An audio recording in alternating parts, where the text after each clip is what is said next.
Are you trapped in anxiety, overthinking, overworrying, and overanalyzing everything? Are you wondering how you're ever going to move through it?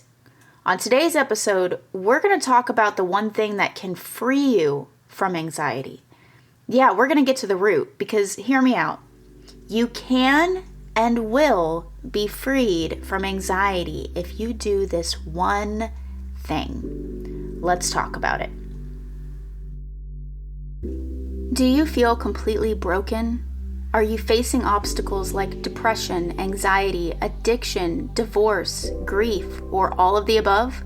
And you're awake at night wondering how you're going to overcome it all? Well, I'm glad you're here. Welcome to the Broken to Blessed podcast. Here you'll gain strength, encouragement, and victory as you learn how to fight your battles the right way. Not with your flesh, but with scripture, prayer, and God on your side.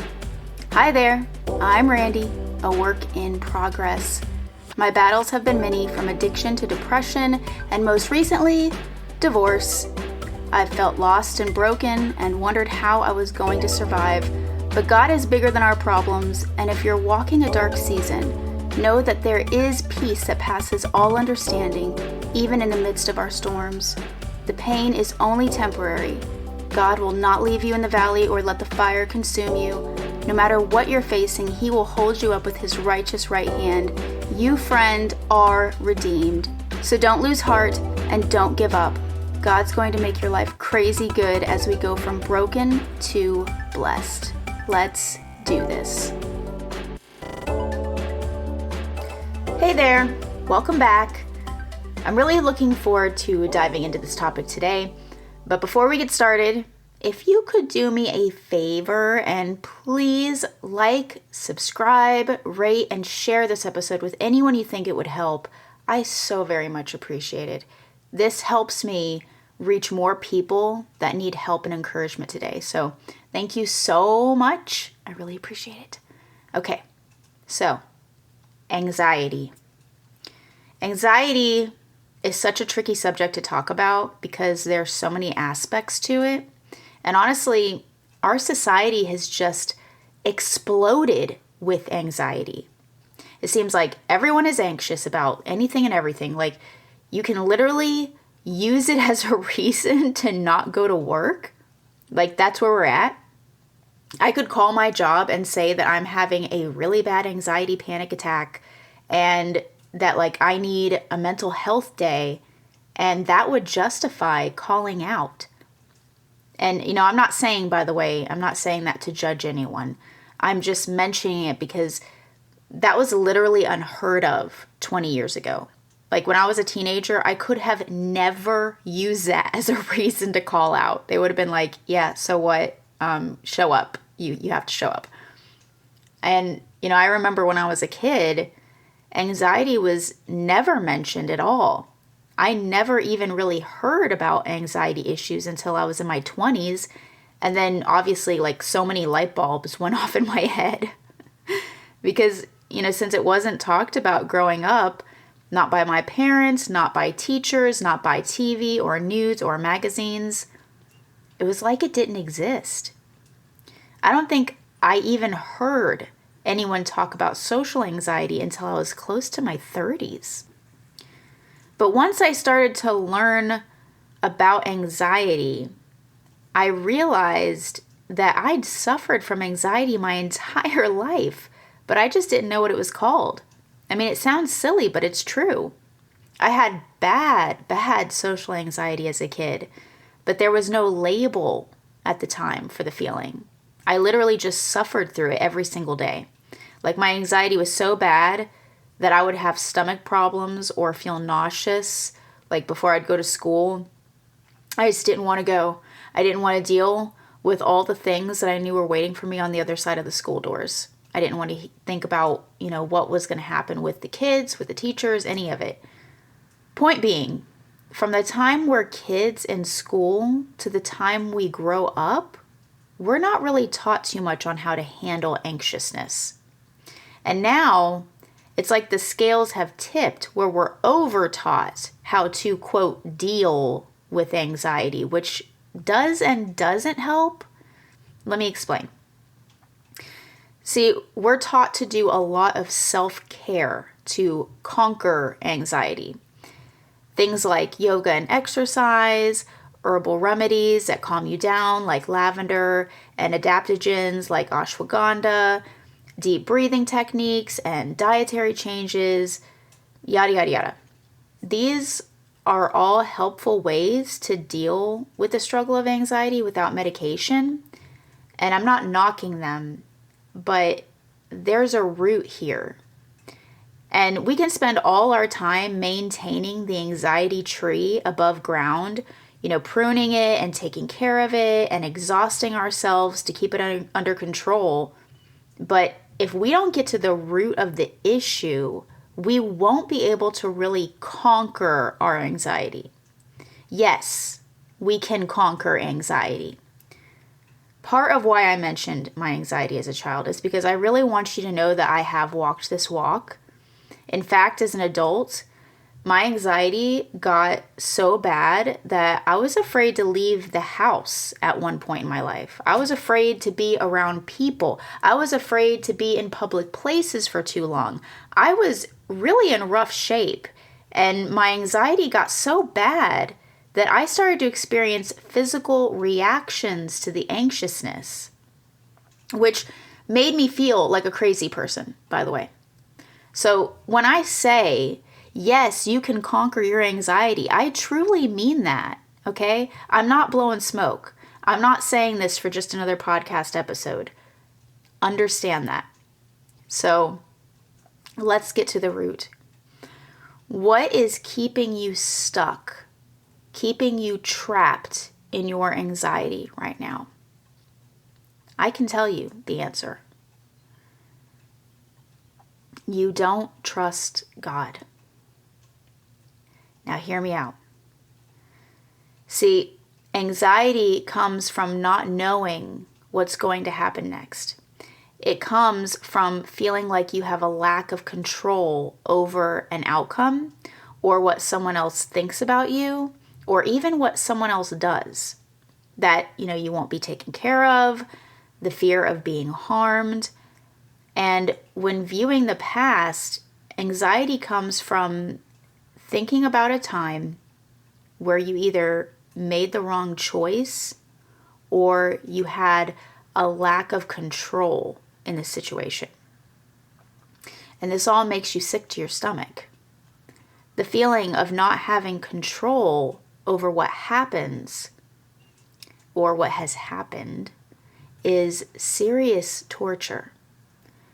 And maybe right now you're saying, it's not a lack of control, Randy. I just don't like being around people. It makes me nervous. Why? Because of what they're going to say? Because of what they're going to do? Because you have a fear of rejection or a fear that you'll be harmed? This is all about not having control, okay? I'm not saying that you're a control freak, like you have to have your way. But as human beings, we want to feel like we're in control of our own lives, our own destiny. And, it goes back to not understanding that we really aren't fully in control. God is the one that should be fully in control. He is the one in control. And if you're a Christian and you've given your life to Jesus, you have to trust that He knows what He's doing. But if you don't know who God is, if you don't understand God's character, you're not going to be able to trust Him.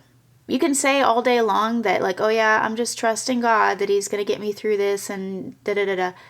But if you don't understand who God is, then you're not going to trust Him, because we don't trust people we don't know, after all. And even when we do, quote, trust people, if you've been betrayed by people you trusted in the past, that's going to be like kind of a roadblock. That it's going to be hard to trust God fully, because the track record of people in your past is not good. So today, I want to tell you 4 things that you should know about God's character that will help you begin to trust Him.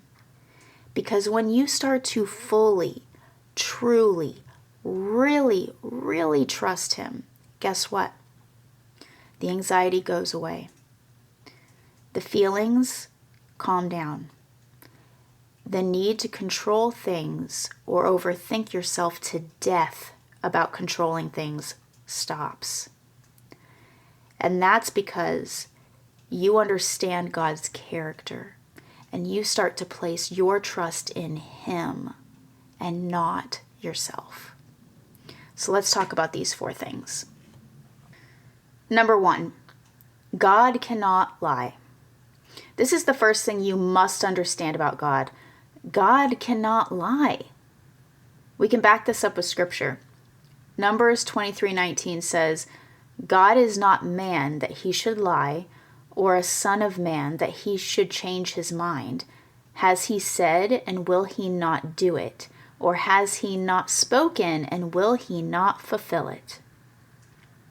And Hebrews 6:18 says, so that by 2 unchangeable things, in which it is impossible for God to lie, we who have fled for refuge might have strong encouragement to hold fast to the hope set before us.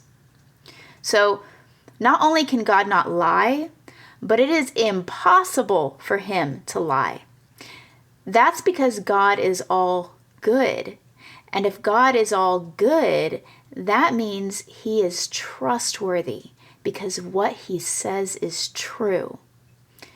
If He makes a promise, He keeps it. He's not going to go back on His word because He doesn't change. Now, it may not be on our timeline, but the scripture is clear. God does not change His mind.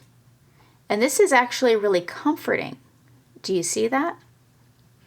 It's comforting because since God cannot change His mind, that means that if God tells you He's going to do something, that means He's going to do it. And when it comes to anxiety, we need to be able to trust that God will direct us. He's going to do what He said He's going to do. And that means that all the promises He has made for us in the Bible and personally are available to us as heirs of the King. That's good news today.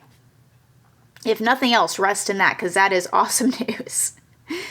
Number 2, God will protect you. One of the promises is protection. And I think this is crucial when it comes to dealing with anxiety. Naturally, as an anxious person, you're basically worried 24/7, right?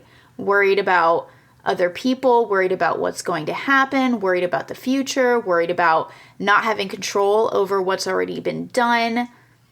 But God tells us He's got us. He's got this.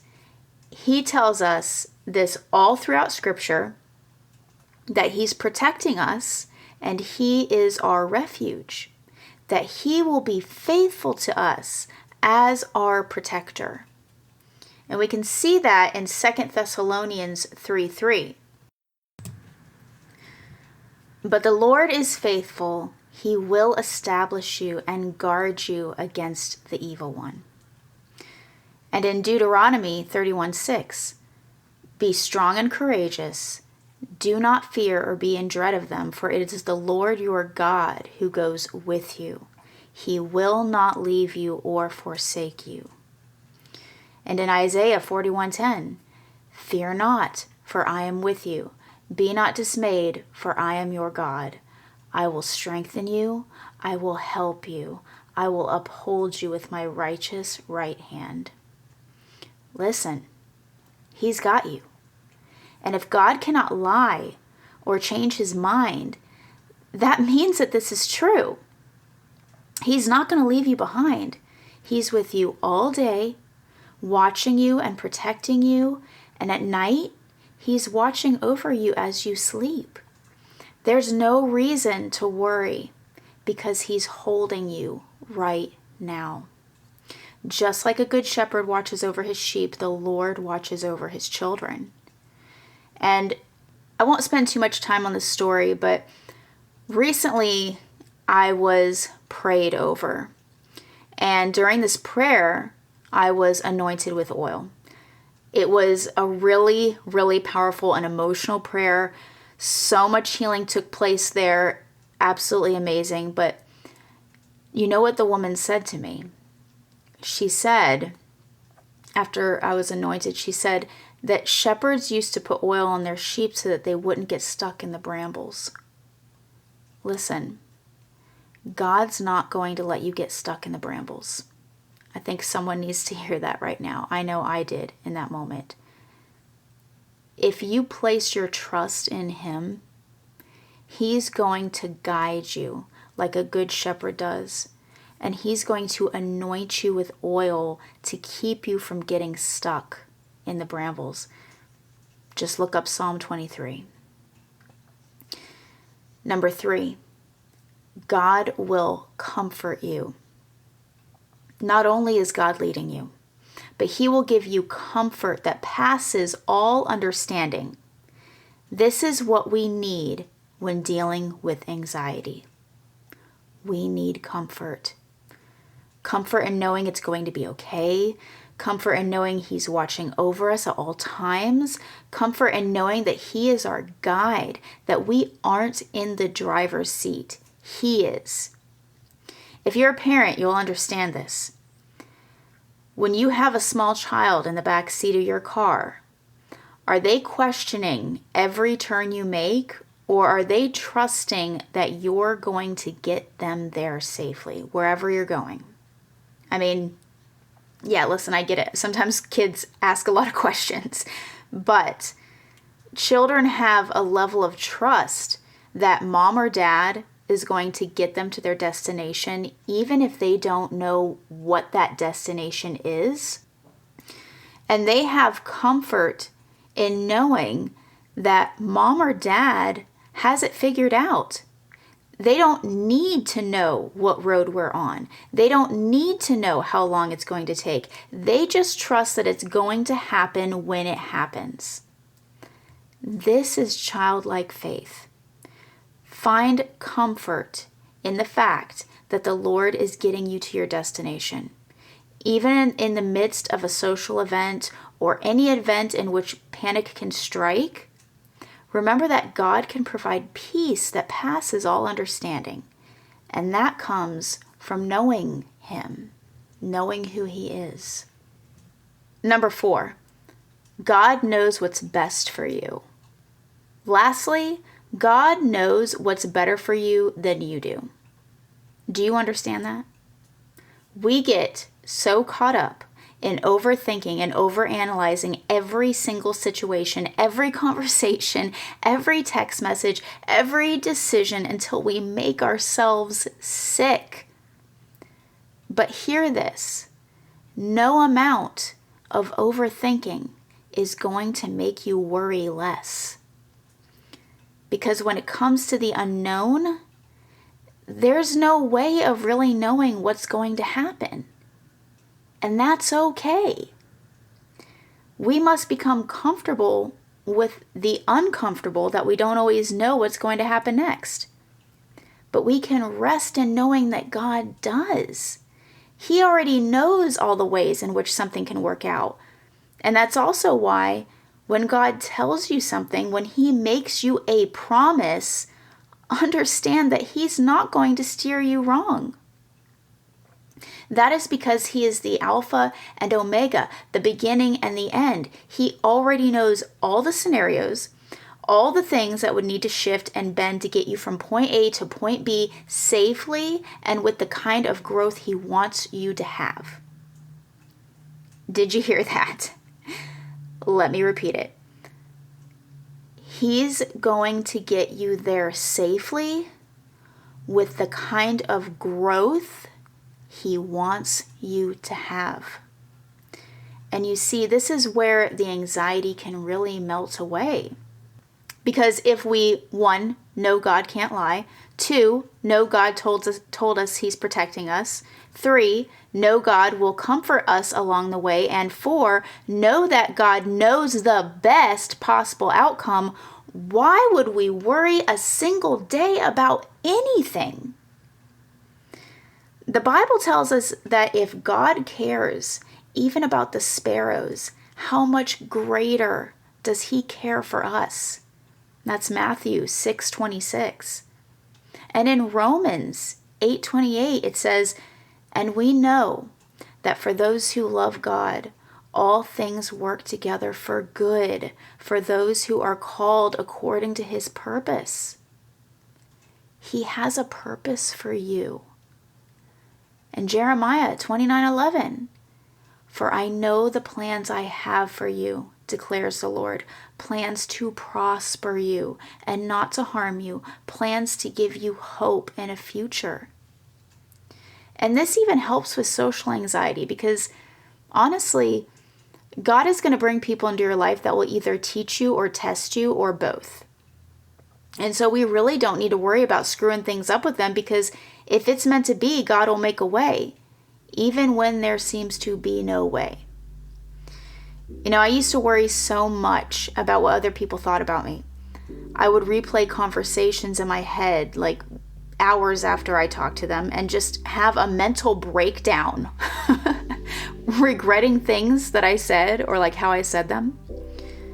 And now I really just don't worry about it. And that's because I know that God will give me the friends and support that I need, and the rest just don't matter. It doesn't matter if someone doesn't like me. It doesn't matter if we didn't hit it off right away. It doesn't matter if there's an empty space of silence hanging in the air when we're talking. It's okay. So, when dealing with anxiety, I pray that you would shift your focus. It's not about self-care all the time. It's really about taking your eyes off of yourself and putting them back on him. Because if you do that, you will be freed from your anxiety. It's not about what I can do, but what he can do. And he is more than able, friend. So thank you so much for listening today. I pray it has blessed you. Be sure to head over to brokenandblessed.com and sign up for my newsletter to hear more about my upcoming series starting soon. Take care, and I'll catch you next time.